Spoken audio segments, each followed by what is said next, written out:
Man, it's a foggy day. There's a route on East Texas. It's called the Lost Highway 87 um, Trail, and it's basically it's an old highway, Highway 87. That goes from Bolivar up to Port Arthur, and then on on northward. And we had a hurricane a while back that actually destroyed this part of the highway, washed off into the Gulf of Mexico. And so the state of Texas never rebuilt this highway. They just left it to decay. It's about a 24-mile one way round trip, about a little over 40 miles. And this route takes you through an old abandoned refinery, ruins, and a town called Searim. In fact, there's a little a park called Searim Seashore Park that was kind of built in this East Texas zone. That is nothing been built, nothing is has been built on it.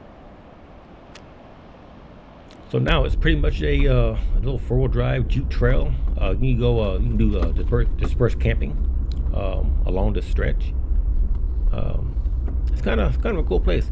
Now the problem is for the scouting. The reason I was doing it is over time the beach has eroded to the point where you couldn't even drive a lot of it. A lot of it in high tide isn't passable.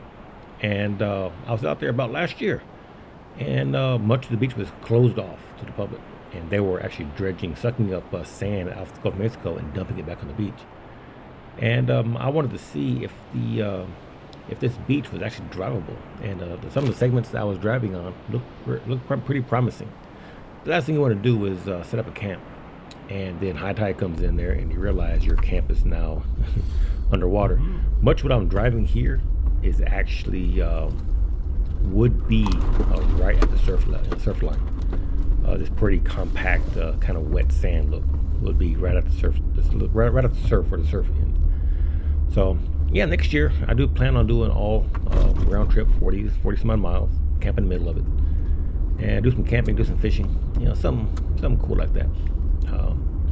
It's really pretty. It's nothing developed. Nothing is